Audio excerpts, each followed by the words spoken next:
जय हिंद। नमस्कार दोस्तों। तो आज के इस वीडियो में बात करने वाले हैं आखिर हम परमाणु किसको कहते हैं और अणु किसको कहते हैं। बहुत सारे लोगों के मन में डाउट रहता है कि आखिर हम परमाणु किसको कहेंगे और अणु किसको कहेंगे। तो यह वीडियो देखने के बाद आपका सारा डाउट क्लियर होने वाला है। तो यहाँ पर समझिए, तो यहाँ पर देख सकते हैं, मान लीजिए कोई वस्तु है और उसको हम धीरे धीरे छोटा करते गए और एक समय ऐसा आएगा कि मात्र उसका छोटा सा कण बचेगा और जो वो कण बचेगा अगर हम इसको और भी छोटा कर देंगे तो इसका अस्तित्व ही खत्म हो जाएगा, यानी कि इसका साम्राज्य ही खत्म हो जाएगा। तो इसका अस्तित्व ना खत्म हो तो इसीलिए हम इसको यहाँ पर विभाजित नहीं करते हैं, इसका विभाजन नहीं किया जाता है। तो परमाणु का परिभाषा क्या हो जाएगा, तो पदार्थ का वह सूक्ष्मतम कण, यानी कि पदार्थ का वह छोटा से छोटा कण जिसको कि विभाजित नहीं किया जा सकता है, उसको हम परमाणु कह सकते हैं। यानी कि उसका विभाजन नहीं किया जा सकता है, सबसे छोटा कण होता है, सबसे छोटा कण होता है जिसको कि नग्न आंखों यानी कि खुली आंख से नहीं देखा जा सकता है, उसको हम परमाणु कह सकते हैं। तो यहाँ पर परमाणु का परिभाषा हो जाएगा, एक बार स्क्रीन में मैं चला देता हूँ, यहाँ पर इसका परिभाषा देख सकते हैं। अब परमाणु के एग्जाम्पल की बात करें तो एग्जाम्पल में क्या हो जाएगा, तो एग्जाम्पल में देख सकते हैं यहाँ पर जैसे कि हाइड्रोजन यानी कि H यानी कि हाइड्रोजन में कितने यहाँ पर परमाणु होंगे, तो यहाँ पर देख सकते हैं, यहाँ पर एक परमाणु होगा, एक हाइड्रोजन परमाणु होगा। कितना होगा, एक होगा। वही यहाँ पर ऑक्सीजन में देख सकते हैं, ऑक्सीजन में कितना होगा, तो इसमें भी एक यहाँ पर ऑक्सीजन होगा, एक ऑक्सीजन परमाणु होगा इसमें भी। अब बात करते हैं कि आखिर अणु किसको कहते हैं, आखिर अणु का यहाँ पर परिभाषा क्या हो जाएगा। तो पहले देख लेते हैं यहाँ पर कि अणु किसको कहते हैं। तो यहाँ पर एक परमाणु लिए यहाँ पर हाइड्रोजन का और यहाँ पर लिए और एक हाइड्रोजन का परमाणु लिए, यानी कि दो यहाँ पर हाइड्रोजन का परमाणु लिया गया है। तो यहाँ पर क्या आ जाएगा, तो यहाँ पर H2 आ जाएगा, यानी कि हाइड्रोजन का एक अणु आ जाएगा, हाइड्रोजन का एक अणु आ जाएगा। तो यहाँ पर क्या हुआ, तो यहाँ पर दो यहाँ पर परमाणु आपस में जुड़े हैं, दो यहाँ पर परमाणु आपस में जुड़े हैं।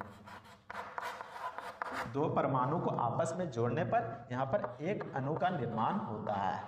तो इसका परिभाषा क्या हो जाएगा, तो इसका परिभाषा हो जाएगा जब दो या दो से अधिक परमाणु आपस में मिलते हैं जो कि यहाँ पर रासायनिक बंध में बंधे होते हैं, यानी कि केमिकल बॉन्ड में बंधे होते हैं, उसको यहाँ पर हम अणु कह सकते हैं।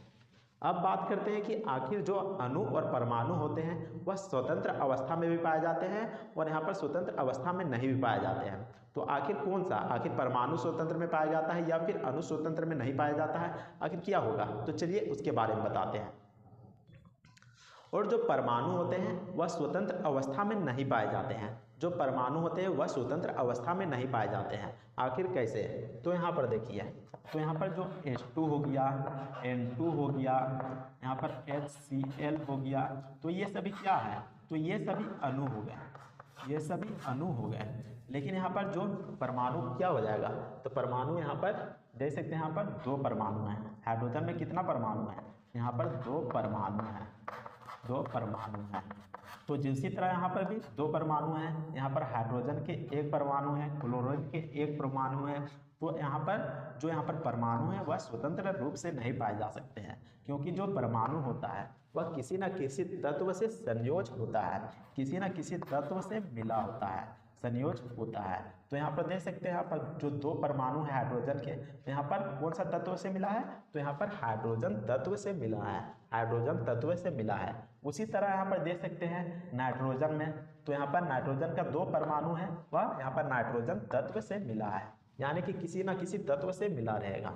अब बात करते हैं यहाँ पर जो अणु होता है वह आखिर स्वतंत्र कैसे होता है। तो यहाँ पर देख सकते हैं जो H2 लिखा गया है वह पूरे तरीके से यहाँ पर स्वतंत्र होता है, N2 हो गया वह पूरे तरीके से स्वतंत्र है, HCl है वह भी पूरे तरीके से स्वतंत्र है। यानी कि जो अणु होते हैं वह स्वतंत्र रूप में पाए जाते हैं, स्वतंत्र रूप में पाए जाते हैं। और परमाणु जो होते हैं, जो परमाणु होते हैं वह स्वतंत्र नहीं होते हैं, स्वतंत्र नहीं होते हैं।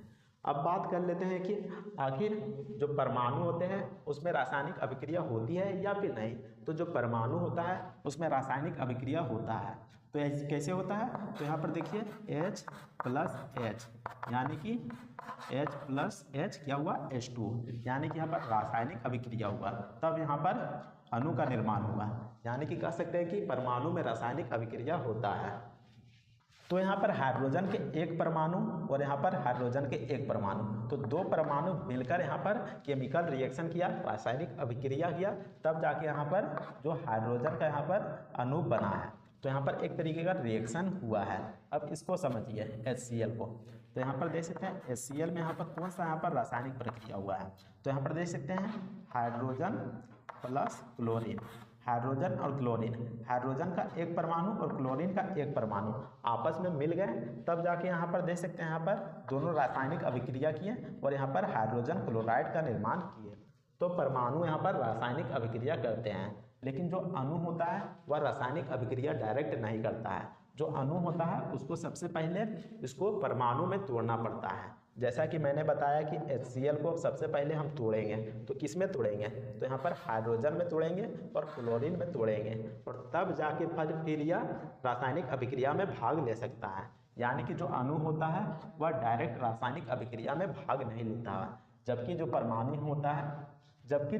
होता है वह रासायनिक अभिक्रिया में भाग लेता है। तो आपको ध्यान में रखना है। तो उम्मीद करते हैं कि आपको समझ में आ गया होगा कि आखिर परमाणु क्या होता है और अणु क्या होता है। तो मिलते हैं नेक्स्ट वीडियो में, तब तक के लिए जय हिंद, वंदे मातरम।